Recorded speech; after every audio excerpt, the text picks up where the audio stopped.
So when we want to shine for this season, what I think, I came up with a few things, and it's really about shining from the inside out. So it's how do you really nurture yourself so that you can let that glow of our soul, of who we really are, out into the world.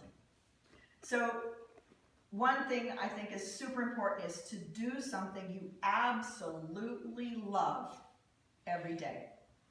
Doesn't have to be a big thing or take a lot of time, but something that just makes your heart sing. It nourishes you, it feeds you, it brings you to that place of deep joy and deep love and deep appreciation.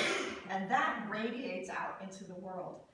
I don't know if you've had the experience where if you've been in a great mood and you go out maybe shopping or something and how people respond to you versus if you're in a really grumpy mood and you've had a really bad day, all of a sudden it seems like nothing is cooperating. I don't know if you've had that, but I know it's a sign for me that, oh, I think I need to shift my energy. Yes, it's a total mirror. The second thing is make self-care a non-negotiable. We've talked about this a lot.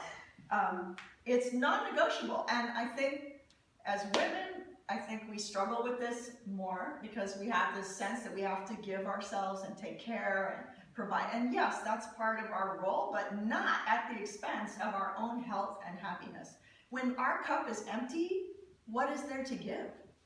And men, same thing. What is there to give when you work so hard, when you do so much in support of your family, in support of your job, that you have nothing left to give?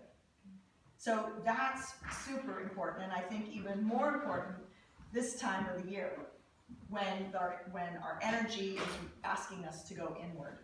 So go ahead, have a seat. Making space, even again, as I said, a small space for doing self-care and putting it first.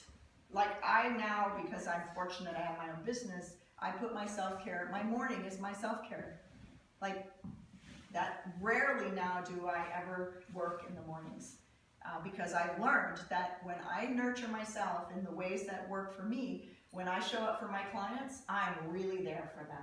I can really serve them and bring all of what I have to offer. So it's about being selfish in a way that really helps you to be able to give more. So for me, there's 4 pillars. Sleep, absolute non-negotiable. If I go more than 2 or 3 days without the right amount of sleep, I'm a nervous wreck. My anxiety comes back, and I can feel those little tentacles of those old things that I struggled with coming back. Healthy food, and I know it's hard this time of year because everybody has all these parties and things, but as much as you can, you know what's healthy for you and what isn't. So, just choose as much as you can, the food that really keeps you nourished and grounded and happy.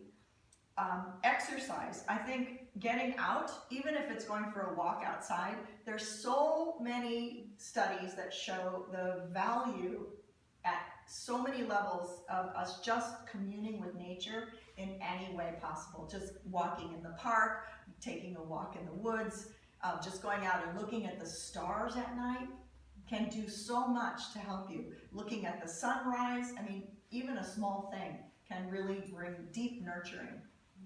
And then of course, some type of meditative practice, some type of spiritual practice. Maybe it's prayer, maybe it's meditation, maybe it's yoga.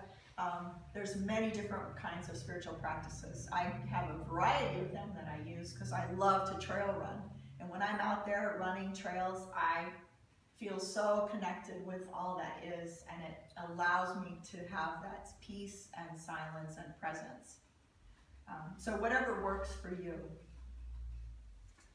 And then the third point is to recognize that you are always at choice. Always.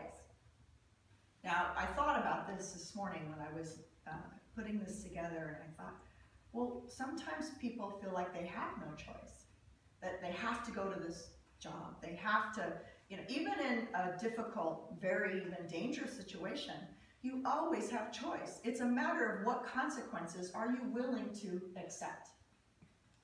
Now, the consequences of not going to work may be greater for you than the consequences of going to work. So it's really a matter of recognizing that the difference between, oh my God, I have to go to work. That's a victim, right? I have to go to work. I don't have a choice. I have to go to this event. I have to deal with this situation. But when I shift my perspective to, okay, what are the choices? If I go to this meeting, what will happen? If I don't go to this meeting, what will happen? Okay, what do I want?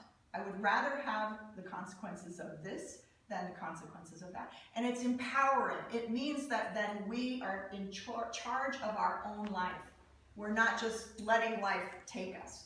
And that can help us to shine. Because we really feel like, okay, I'm making choices. I may not particularly like this choice, but I like the other choice less, right? So, and hopefully over time, you start making choices that are really great, right? Like, okay, I'm done with this job. I don't know where I'm going next, but I'm done with this job. And I'm willing to be okay with the not knowing more than I'm willing to put up with this anymore. But that's empowering, right? It's like, yes, I can manage my life. I can take care of my life. I can make choice. So I really thought that those three things, do something that you absolutely love every day, that really makes your heart sing. And self-care first, whatever that looks like for you, whether it's to take a bubble bath or, or go work on your car. I mean, some people, they just love different things. Whatever feeds your soul. And then recognize that you're consciously making choices about how to live your life. Even if you make the same choices when you didn't feel like you were making a choice, it's the shift in the energy changes everything. And if you keep doing that, my prediction is your life will change if you do those three things. Not just shine this winter, but to shine all of your life, all year long. And I think in final closing, because this is an inward time, if you could take some time to spend in reflection, maybe if you're a journaler, or maybe if you just like to reflect in your own mind, maybe you like to draw, something that helps you to think back, okay, what's my life about? What am I experiencing? What did I love about this year that's ending now? What do I want for my next year? What really would help me to have even more joy and more fulfillment in my life next year? Just take that time to tune in and listen to what comes from within. And that can help you shine because you're bringing out your true essence and what you were designed for. What is your birthright to express? What your soul wanted to experience this lifetime.